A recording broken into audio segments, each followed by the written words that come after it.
গোসম্পদ সংরক্ষণ বিষয়ে বাংলার মুখ্যমন্ত্রী শুভেন্দু অধিকারী ও তার সরকারের নেওয়া কর্মসূচিকে সার্বিক সমর্থন জানালো ভারতের অন্যতম প্রাচীন ঐতিহ্যশালী প্রতিষ্ঠান অখিল ভারত হিন্দু মহাসভা। নমস্কার, আমি ডক্টর চন্দ্রচূড় গোস্বামী, অখিল ভারত হিন্দু মহাসভার রাজ্য সভাপতি এবং আমার সাথে আমার সমস্ত সহযোদ্ধাদের আপনারা দেখতে পাচ্ছেন। আজকে আমরা প্রথমে রাজভবন এবং তারপর বাংলার যশস্বী মুখ্যমন্ত্রী শুভেন্দু অধিকারী মহাশয়ের কাছে এসেছিলাম এবং 1950 সালের গোমাতা সংরক্ষণের যে আইন তারা বলবৎ করছেন, অখিল ভারত হিন্দু মহাসভার পক্ষ থেকে আমরা সর্বান্তকরণে তাকে সমর্থন করছি এবং বুকের শেষ রক্তবিন্দু থাকা পর্যন্ত আমরা শুভেন্দু বাবু এবং তার সরকারের পাশে থাকার অঙ্গীকার করছি। আপনারা দেখতেই পাচ্ছেন, আমরা মুখ্যমন্ত্রীর চিফ সেক্রেটারির কাছে জমা দিলাম, মুখ্যমন্ত্রীর কাছেও জমা দিয়েছি এবং তার রিসিভ কপি আমাদের সাথেই রয়েছে। আমরা স্পষ্টভাবে বলছি, এই পশ্চিমবঙ্গের মাটি ভারতবর্ষের মাটি, সনাতনী জাতীয়তাবাদী আদর্শের মাটি। এখানে কোনোভাবেই সংখ্যাগরিষ্ঠ হিন্দুদের ধর্মীয় ভাবাবেগে আঘাত করে গো হত্যার মতো পাপ বা অপরাধ করা যাবে না। অখিল ভারত হিন্দু মহাসভা 100 বছরেরও অধিক সময় ধরে আমরা গো মাতাকে সংরক্ষণ এবং তাকে জাতীয় প্রাণীর সম্মান দেওয়ার জন্য যে আন্দোলন করছি, ভগবান শুভেন্দু বাবুকেই হয়তো সেই নির্দেশ এবং সেই দায়িত্ব দিয়েছেন। যশস্বী মুখ্যমন্ত্রী যে আইন বলবৎ করেছেন, আমরা সারা পশ্চিমবঙ্গের মানুষ তাকে মেনে চলবো এবং গো হত্যা করা থেকে প্রত্যেককে আমরা বিরত থাকতে বলবো। মূলত মুসলমান সম্প্রদায়ের মানুষের কাছে আমরা আবেদন করছি। আপনারাও জানেন, নাখোদা মসজিদের ইমাম কাসমি সাহেব তিনিও বলেছেন মুসলমানরা যাতে গো মাংস ভক্ষণ থেকে এবং গো হত্যা করা থেকে বিরত থাকে, কারণ পরস্পরের আপনাদের সবার নিরাপত্তার জন্য, সামাজিক স্থিতিশীলতা বজায় রাখতে এবং পারস্পরিক ভালোবাসা, শ্রদ্ধা, সম্প্রীতি যাতে বজায় থাকে, তার জন্য আপনাদের উচিত গো হত্যা থেকে বিরত থাকা। স্পষ্টভাবে বলছি, গো মাংস ভক্ষণ আর অনেকে শুয়োরের মাংসের কথা বলে, দুটো কিন্তু এক নয়। মুসলমানরা শুয়োরের মাংস খান না, তার কারণ হচ্ছে তারা শুয়োরকে ঘৃণা করেন, কিন্তু হিন্দুরা আমরা গো মাতা বলি, আমরা গো সম্পদকে মায়ের মতো শ্রদ্ধা করি। সেখানে গো হত্যা করা মানে সনাতনী হিন্দুদের সরাসরি ভাবাবেগকে চ্যালেঞ্জ করা।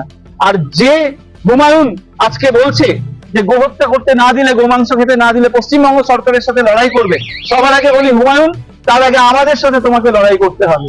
তুমি ভুল সময়ে ভুল দেশে জন্মগ্রহণ করেছো। তোমাকে যদি তোমার জিহাদি মানসিকতা নিয়ে থাকতে হয়, তাহলে বাবরের দেশে চলে যাও, বাবরের কাছে চলে যাও। এটা সনাতনী হিন্দুদের দেশ। আমরা কোনো মূল্যে কোন সাম্প্রদায়িক এখানে জিহাদি যদি তোমরা কোন রকম উস্কানিমূলক আচরণ করো, তাকে কিন্তু বরদাস্ত করা হবে না। আমরা সবাই সর্বশক্তি দিয়ে যশস্বী প্রধানমন্ত্রী নরেন্দ্র মোদীজির সাথে আছি এবং যশস্বী মুখ্যমন্ত্রী শুভেন্দু অধিকারী মহাশয়ের সাথে রয়েছি। আমরা ভারতীয় জনতা পার্টির যে পশ্চিমবঙ্গের জাতীয়তাবাদী সরকার, তার সাথে আমরা রয়েছি।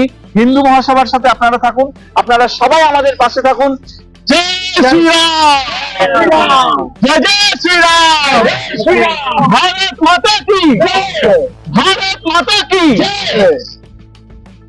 নমস্কার, আমি ডক্টর চন্দ্রচূড় গোস্বামী, অখিল ভারত হিন্দু মহাসভার রাজ্য সভাপতি। আজকে আমরা সেই ঐতিহাসিক স্থানে এসেছি, নাখোদা মসজিদ, আমাদের কলকাতা, পশ্চিমবঙ্গ এবং ভারতবর্ষের অত্যন্ত বিশিষ্ট স্থান। এবং আমার সাথে আমার অভিভাবক তুল্য মৌলানা মোহাম্মদ সাফিক কাসমি সাহেব রয়েছেন। উনি আমাকে অত্যন্ত স্নেহ করেন। বন্ধু, আপনাদের সবার মনে আছে 100 বছরেরও পুরনো একটি ঐতিহাসিক আন্দোলন, গো হত্যা বন্ধ করতে হবে এবং গো সম্পদকে ভারতবর্ষের জাতীয় প্রাণীর সম্মান দিতে হবে। এই আন্দোলন শুরু করেছিল অখিল ভারত হিন্দু মহাসভা। আজকে শুভেন্দু অধিকারী বাবু 1950 সালের এই বিষয়ে যে আইন স্বীকৃত করা হয়েছে, তাকে বলবৎ করছেন এবং আমরা খুব আনন্দিত যে এই ভারতবর্ষে ওনার মতো একজন জ্ঞানী এবং শিক্ষিত মানুষ মৌলানা মোহাম্মদ সাফিক কাসমি সাহেব, উনি আমাদের এই আন্দোলনকে, এই ঐতিহাসিক মুভমেন্টকে উনি সমর্থন করেছেন এবং উনিও বলেছেন যে ভারতবর্ষে প্রত্যেকের নিরাপত্তা এবং ভালোবাসা ও সম্প্রীতি বজায় রাখার জন্য গো হত্যা বন্ধ এবং গো মাংস খাওয়া বন্ধ, এমনকি গো সম্পদকে যাতে জাতীয় প্রাণীর সম্মান দেয়া হয়, সে বিষয়ে আমাদের ঐতিহাসিক আন্দোলনে আজকে ওনার মতো ব্যক্তিত্বকে আমরা পাশে পেয়েছি। আমরা অবশ্যই খুব গর্বিত। আপনারা সবাই আমাদের সাথে থাকুন।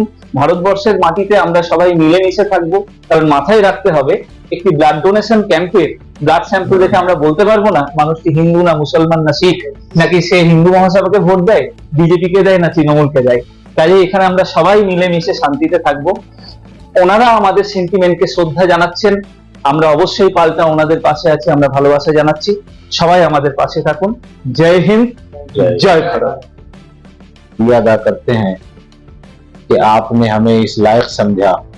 हालांकि हम इस लायक नहीं हैं, बस आप लोगों की मोहब्बत है तमाम भाई बहनों की, और ये हमारे भारत की बड़ी खूबसूरती है कि हम लोग हिंदू, मुस्लिम, सिख, ईसाई सब लोग भारत में मिलजुल करके रहते हैं और अनेकता में एकता की मिसाल है हिंदुस्तान।